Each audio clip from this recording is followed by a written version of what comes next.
taraktu fikum nasihataini nasiqan wa samitan. Aku tinggalkan kepada kamu dua macam nasihat. Pertama, nasihat yang pandai bicara, dan yang kedua, nasihat yang diam saja. Sahabat bertanya, nasihat yang pandai bicara itu apa ya Rasul? Beliau menjawab, Al-Quran. Kalau nasihat yang diam saja apa ya Rasul? Beliau menjawab, maut. Saudara-saudara kaum muslimin rahimakumullah, yang kaya takut miskin, yang punya jabatan takut kehilangan kedudukan dan pengaruhnya, dan pada akhirnya yang hidup pun menjadi takut mati. Sesungguhnya takut-takut yang sangat tidak beralasan sama sekali.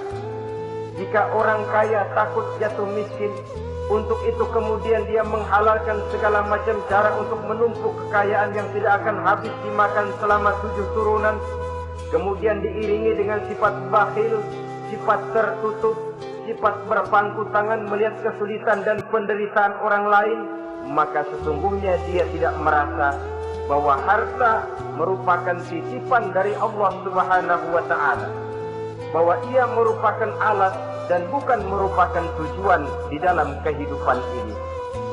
Takut miskin adalah satu penyakit yang mengakibatkan orang lupa diri dan lupa daratan. Takut kehilangan kedudukan dan pengaruh juga adalah penyakit yang menyebabkan orang menghalalkan segala macam cara untuk menjaga kedudukan dan jabatannya. Dan takut mati juga sebenarnya sesuatu yang tidak beralasan. Sebab siapa yang berani hidup harus berani pula menghadapi mati. Yang takut mati tidak usah hidup saja, karena mati adalah kewajiban bagi semua orang-orang yang hidup. Oleh karenanya, rasa takut yang tidak beralasan sesungguhnya merupakan ujian untuk menguji nilai-nilai keimanan yang ada di dalam diri kita. Orang kaya diuji dengan hartanya, pejabat diuji dengan kedudukan dan pengaruhnya, manusia hidup diuji dengan akan datangnya mati yang menjemput kehidupannya. Menghadapi ujian-ujian semacam ini, maka marilah kita menyadari, yang kaya tidak perlu takut miskin. Dari Allah harta itu datang, kepada Allah harta itu akan kembali. Yang punya kedudukan dan pengaruh tidak usah takut kehilangan kedudukan dan pengaruhnya, karena jabatan sesungguhnya merupakan amanah dari Allah Subhanahu wa Ta'ala yang harus digunakan dan dianggap sebagai kesempatan untuk berbuat kebajikan sebanyak-banyaknya. Saudara-saudara kaum muslimin rahimakumullah, ini bagian pertama dari ujian-ujian yang ada dalam Al-Baqarah 155. وَلَنَبْلُوَنَّكُمْ بِشَيْءٍ مِّنَ الْخَوْفِ. Kami akan uji, kami akan coba kamu dengan sebagian kecil daripada rasa takut. Takut yang kadang-kadang saya katakan sekali lagi sangat tidak beralasan. Akibatnya bisa menimbulkan gejala-gejala yang aneh di dalam kehidupan kita.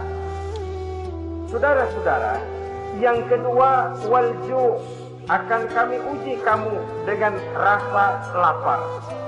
Kelaparan belum tentu identik dengan kemiskinan. Bahkan di dalam surah An-Nahl ayat 112, Allah Subhanahu wa Ta'ala memberikan contoh yang sangat nyata dan jelas. وَضَرَبَ اللَّهُ مَثَلًا قَرْيَةً كَانَتْ آمِنَةً مُطْمَئِنَّةً يَأْتِيهَا رِزْقُهَا رَغَدًا مِنْ كُلِّ مَكَانٍ فَكَفَرَتْ بِأَنْعُمِ اللَّهِ فَأَذَاقَهَا اللَّهُ لِبَاسَ الْجُوعِ وَالْخَوْفِ بِمَا كَانُوا يَصْنَعُونَ. Allah memberikan contoh bagaimana keadaan satu negeri yang makmur, aman, tenang, tentram. Rezekinya datang dari segala arah. Fakafarat bi an'umillah, tapi sayang sekali penduduknya kufur dengan nikmat yang diberikan Allah Subhanahu wa Ta'ala kepada mereka. Akibatnya fa'azaqahallahu libasal ju'i wal khawf.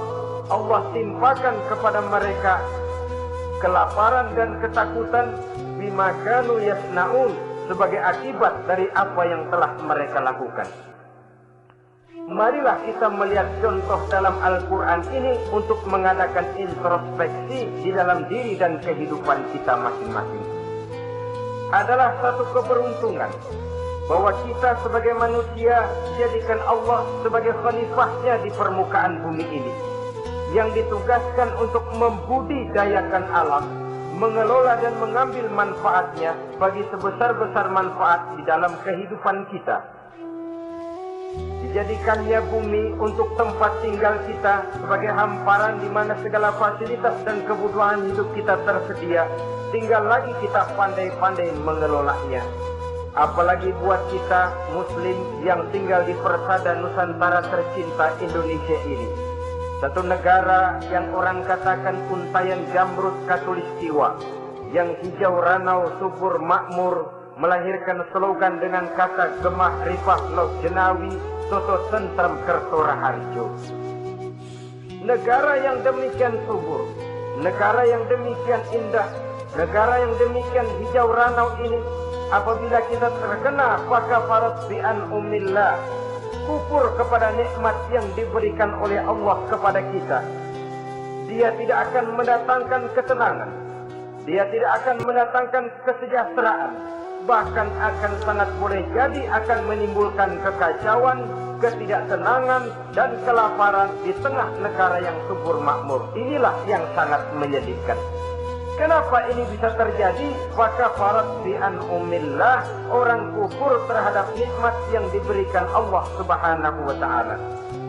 Diberikan negara yang subur, makmur, indah, hijau ranau, tapi dikelola dengan cara yang brutal dan membabi buta, menguras sumber daya alam melampaui sebagaimana yang seharusnya, sehingga memperkosa keadaan alam itu sendiri.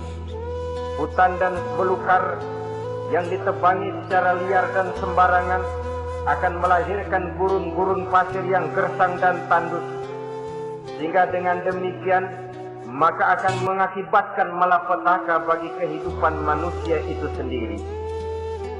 Begitu juga percobaan-percobaan ilmu pengetahuan yang mengundang dan mengandung reaktor-reaktor nuklir akan memberikan luka kepada alam itu sendiri, yang mengakibatkan akan kembali kerugian kepada makhluk bernama manusia.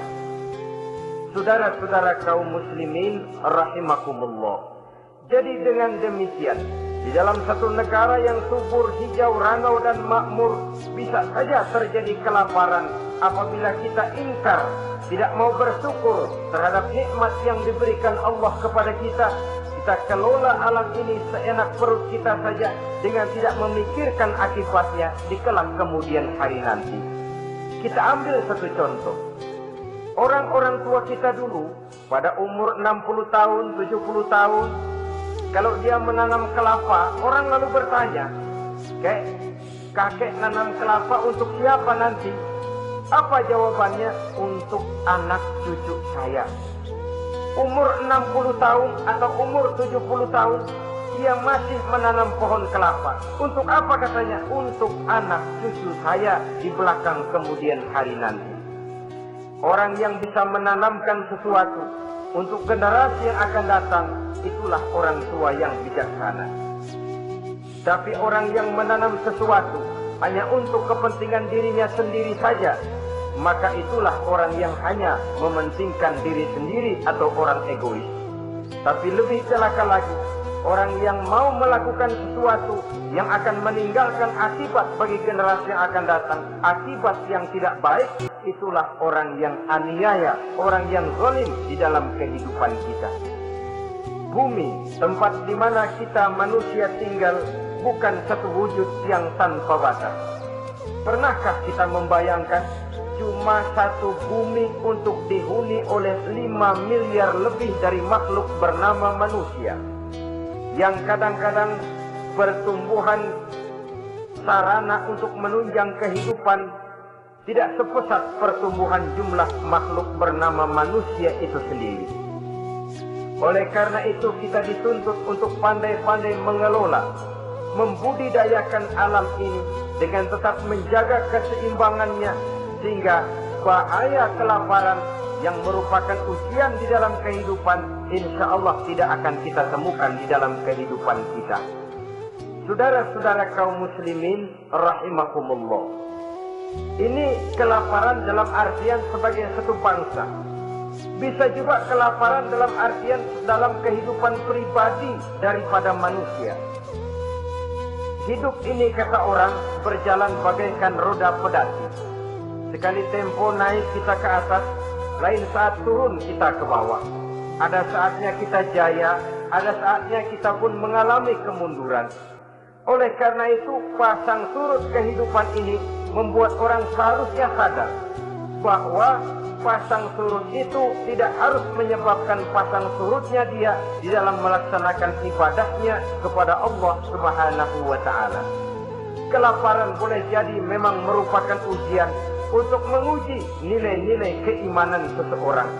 Apabila dalam kondisi lapar imannya mantap, imannya teguh, imannya kuat, maka dalam kondisi di mana perutnya tidak lapar, tentu iman itu akan lebih bertambah mantap lagi. Kalau orang perutnya kenyang, kalau orang perutnya berisi penuh, lalu imannya stabil, kemudian pada saat kelaparan imannya pun mengalami penurunan, maka di situ nyata, di saat dia diuji dengan kelaparan, kualitas imannya ikut menyurut, mundur ke belakang, dan mengalami proses degradasi, proses peluncuran dan penurunan. Oleh karenanya, marilah kita menyadari Allah Subhanahu wa Ta'ala senantiasa memberikan yang terbaik kepada kita bersama. Kelaparan, apabila kita terima dengan sikap lapang dada, tidak akan menyebabkan kita menjadi berbuat nekat. Tetapi kita tetap dalam kontrol, tetap dalam keadaan yang stabil, tidak keluar dengan melakukan perbuatan-perbuatan yang negatif. Bagaimanapun kita ingin membela dan mempertahankan kelangsungan hidup, betapa dan bagaimanapun kita ingin menjaga kelangsungan perut, namun kita tetap tidak keluar dari norma-norma dan kaedah-kaedah yang telah ditentukan di dalam kehidupan beragama. Inilah cobaan yang kedua yang ada dijelaskan dalam Al-Baqarah ayat